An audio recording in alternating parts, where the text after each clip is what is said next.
Good morning, tayo naman po ngayon ay magte-test ng ating blood sugar, kung ano naman po ang kalagayan ng ating blood sugar. Ayan yung aking mga gamit guys, so tingnan natin guys. Mga nakaraan po kasi ay nag 150 ang aking sugar. Kakaalam ko po ay siguro ay mataas na yon. Kaya po ay tayo po ay mag-test na naman ngayon kung mataas pa o bumaba ang aking sugar. Guys, yung battery, ayan yung pang tusok at ayan yung pang digital Ayan, umpisa natin kuhanin, buksan natin, lagyan natin ng battery. Mahirap ang tumaas ang blood sugar kasi marami ka na rin mararamdaman. Ang parang nahihilo ka na parang kang high blood. Kaya sa isang linggo, isang test ako nagagamit nitong aking blood sugar test nito. Ayan, ilalagay na po natin yung battery. Yun yung unang-una, ilalagay yung battery. Inaalas ko po kasi yung battery na yan pag ako'y natatapos. Ayan, nalagay na po guys. Ayan, tatapan ko na po yung yan, tatapan ko na po yan. Kaya kung kayo mataas na yung blood sugar nyo, sana wag naman lumabo ang inyong mata. Kasi kapag tumataas ang blood sugar, para akong nahihilo at parang lumalabo ang aking paningin. Yan pala ang sintomas nun. Ayan guys, ayan, ilalagay ko na po yung mga kailangang lagay. Ang pagtetest po ng blood ay kailangan po natin yan kasi para namomonitor natin yung blood sugar natin. Hindi natin alam yung kahinatnan ng blood sugar natin kung mataas na o mababa.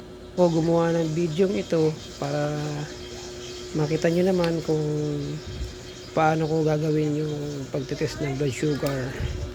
Guys, kayo rin ba nagtetest ng sugar nyo araw-araw or every 1 week? Ayan guys, lagyan natin yung kailangang ilagay. Ako din po ay na high blood na rin po ako ngayon, kaya yung mga bagay na ang kailangang i-control, kukontrol ko na rin po.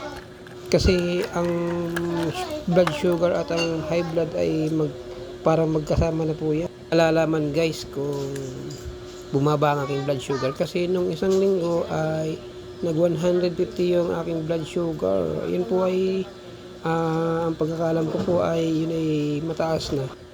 Ayan, nilagay ko na po yung bala, yung karayom. Ayan, habang nilalagay ko ito ay parang kinakabahan ako, baka ay tumaas na naman, lalong tumaas yung aking blood.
Ayan guys, tapos na tayo guys. So, ay salamat naman at bumaba.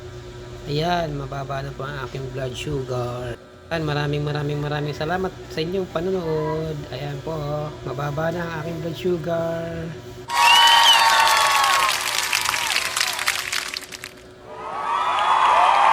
Ito na.